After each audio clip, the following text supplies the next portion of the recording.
Hola, buenos días. Bueno,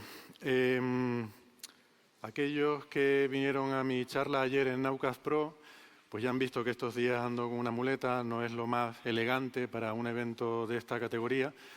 Pido disculpas por la muleta y por mi charla de ayer en Naucas Pro.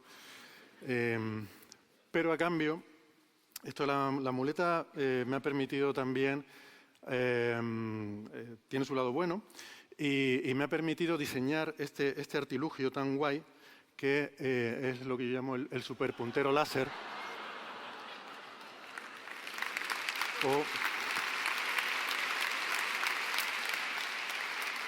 Como una cosa a medio camino entre Star Wars y una peli de Schwarzenegger, ¿no? El bastón de luz, ¿no? Así que aquí uno se siente como un Jedi del PowerPoint. Bueno, yo venía aquí a hablar de un tema que últimamente me tiene un poco preocupado, que es que, si se dan cuenta, si ven los medios de comunicación, supongo que de vez en cuando leerán algún periódico, pondrán algo en la tele, nos encontramos con esto pasa en todos los ámbitos, en realidad. Hay este acoplamiento, ¿no?, que a mí me preocupa, un poco extraño, entre la sociedad, los medios de comunicación, la ciencia. Como digo, ocurre en todos los ámbitos, pero me voy a centrar un poco en la física. Resulta que es que cada 2 semanas tenemos una revolución completa. Einstein estaba equivocado. La materia oscura es más antigua que el Big Bang. Una nueva teoría unifica la materia oscura y la energía oscura, con masas negativas. Olvídense del Big Bang. Resulta que no existió Big Bang, son 2 universos en colisión. Una explicación alternativa para la energía oscura, que además todas estas noticias suelen ser unipersonales, ¿no? Suelen llevar la foto ahí de un señor, suele ser casi siempre un señor. Además, en este caso es muy interesante porque además es un geneticista, ¿no? Diciendo que está mal toda la cosmología. Y, en fin, muchas otras, ¿no? El rival de Einstein se carga la materia oscura, otro universo, la materia oscura viene de otra dimensión. Todo este tipo de cosas las vemos continuamente, ¿no? Y claro, esto lo vamos viendo continuamente en los medios de comunicación y uno dice, bueno, ¿qué pasó con esta noticia que es de 2013, ¿no? ¿Hemos vuelto a saber algo así de que el universo no se está expandiendo? Pues no, resulta que solo vemos estas noticias, pero estas noticias son artículos que a alguien, bueno, se le ocurre en algún momento, pues no sé, en la playa, tomando una cerveza, escribe un artículo, y luego hay mucha otra gente que escribe artículos refutándolos, demostrando que esas teorías no tienen fundamento, ¿no? Pero eso no sale en ningún sitio. O sea, si uno quiere ver qué pasó con esa teoría de la gravedad que se carga la materia oscura y los papers luego que la refutan, pues tiene que irse ya a medios especializados, como por ejemplo el blog de Francis, donde sí se hace eco no solo de las grandes revoluciones estas cada 2 semanas, sino de los desmentidos de esas grandes revoluciones, ¿no? Yo tengo mi favorita, que es la de una teoría con masa negativa para explicar la materia oscura y la energía oscura, simplemente porque ahí, bueno, el paper con el desmentido es mío, y salió en el blog de Francis, que es básicamente a lo más que uno puede aspirar en este tipo de situaciones, ¿no? Pero no se preocupen, que no les voy a hablar de mi rollo, eso es un rollo mío. Pero sí que me gustaría hablarles un poco de la historia esta de la masa negativa, porque no es una idea nueva, es una idea que de vez en cuando se redescubre, pero es una idea que tiene su historia y me parece una historia bonita y quería hablarles un poco de ella, ¿no? ¿Qué queremos decir cuando hablamos de masa negativa, ¿no? ¿Qué significa en física decir que la masa puede ser negativa? O sea, las cosas pesan 1 kilo, 10 kilos, una persona como yo puede pesar 70 y pico kilos. ¿Qué significa que algo pueda pesar menos 15 kilos? Pues, bueno, la masa, que es el concepto interesante en física, realmente no es un solo concepto. De hecho, hay 4 cosas diferentes a las que nos referimos en física, clásicamente, cuando hablamos de masa. Y son estas 4 cosas de aquí. Por una parte tenemos lo que se llama el efecto de gravedad. La masa lo que hace es que tiene que ver con la gravedad.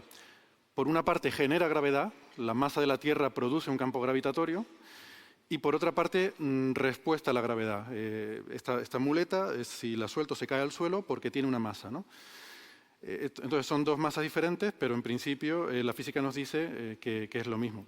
Luego está la inercia, la famosa masa en la ecuación de Newton de la fuerza igual a masa por aceleración, y luego está la masa como equivalente de energía en la ecuación de Einstein de que la energía es igual a la masa por la velocidad de la luz al cuadrado. Bueno, clásicamente esas 4 masas son la misma, es el mismo número. Pero eso no tendría por qué ser así. Uno podría pensar en teorías en las cuales fueran diferentes, ¿no?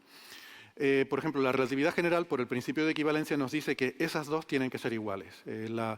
La masa gravitacional pasiva... Uy, perdón, aquí, esto es un fallo mío. Aquí tenía que poner pasiva. Se me ha notado el copia y pega, ¿no? El copiar y pegar de una a otra. La de arriba es activa y la de abajo es pasiva. Bueno, pues esas dos, por el principio de equivalencia, tendrían que ser iguales. Pero no nos dice nada más sobre el resto. Y tampoco nos dice la relatividad general que tengan que ser positivas necesariamente.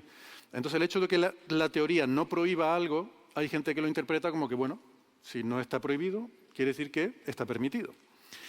Y entonces, pues es lícito y es divertido explorar qué pasa con las cosas que no están prohibidas por una teoría, ¿no?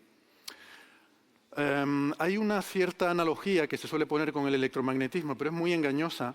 Y quería aclararlo un poco. Y tiene que ver con el hecho de que si uno pone la fuerza de la gravedad, vemos que es proporcional a las masas e inversamente proporcional a la distancia al cuadrado. Y sin embargo, la del electromagnetismo, pues sorprendentemente, se parece mucho. Es lo mismo, pero con cargas, ¿no? Y puesto que sabemos que hay cargas positivas y negativas, pues uno podría plantearse, ¿por qué no masas positivas y negativas también? Pero esa analogía es un poco engañosa. Estas fórmulas se parecen porque las estamos poniendo, lo que decimos en física, en forma escalar. O sea, solo estamos poniendo la magnitud de la fuerza, cuánto de fuerte es. Pero si tenemos en cuenta la dirección de la fuerza, ponemos los signos, ponemos flechitas a la fuerza, entonces vemos que hay una diferencia muy importante. Y es que en el caso de la gravedad, la atracción se produce entre masas del mismo signo. O sea, aquí, cuando las masas son del mismo signo, la fuerza es atractiva. Mientras que aquí, cuando son del mismo signo, es repulsiva. Y esto lo que quiere decir es que en gravedad uno puede coger masas del mismo signo, juntar muchas, y cuanto más juntas, más fuerte se vuelve su gravedad, y eso es lo que da lugar a que el universo pueda producir objetos muy grandes, como estrellas y planetas. Sin embargo, con la fuerza electromagnética eso no ocurre, porque es justo al revés. Los que se juntan son una positiva con una negativa.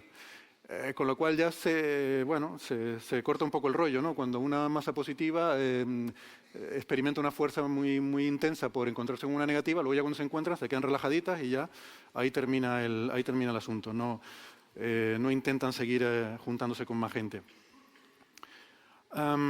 Entonces, luego hay otro tema, ¿no? Que a veces se argumenta la simetría de que igual que hay, digamos que en el electromagnetismo, tú podrías cambiar las cargas de signo y todo se mantendría igual. Quiero decir que si en el universo cambiáramos de signo la carga negativa por la positiva, pues tendríamos los átomos con el núcleo con una carga negativa y los electrones con una carga positiva, seguirían funcionando igual. Sin embargo, eso no ocurriría con las masas, porque si tú cambias los signos, de repente una cosa como la Tierra explotaría por la repulsión que sufren todas las masas, ¿no? Total, que por poner algo de historia, esto ya en el siglo XIX se empezó a pensar en este asunto. De hecho, aquí pueden ver en este artículo hay una introducción interesante sobre esos primeros trabajos. Había una idea interesante en la que se pensaba que Pearson había escrito un artículo en el que explicaba una estrella que se movía muy rápido, asumiendo que la masa de esa estrella era negativa. Einstein, cuando tenían el problema de que el universo con la gravedad tenía que colapsar, se planteó que quizás había una masa negativa para equilibrarlo y bueno, lo que luego terminó siendo la constante cosmológica, inicialmente pensó que podían ser masas negativas. Y luego otra gente estuvo trabajando en esto, pero una cosa que se dieron cuenta rápidamente es que existía este efecto muy extraño, el efecto runaway, en el cual cuando tienes una carga positiva y una negativa, lo que va a pasar es que la carga positiva va a salir despedida en dirección contraria y la masa negativa la va a perseguir, como el coyote al correcaminos. Con lo cual, si tú pones una masa positiva y una negativa juntas, van a empezar a correr y a acelerar sin límite en una dirección aleatoria, ¿no? Y esto, claro, evidentemente, cuando se descubrió este efecto, pues se pensó que esto era realmente una cosa absurda, que no podía ocurrir, aunque la teoría no lo prohíba explícitamente, pero parecía algo que no era físico, ¿no? Y Gold se dio cuenta de que con eso puede generar un móvil perpetuo de primera especie, violar leyes de la termodinámica, con lo cual ya a partir de ahí todo esto quedó bastante descartado, porque luego también además nos encontramos con que ya no había necesidad de mantener el universo estático y todo eso pues se abandonó.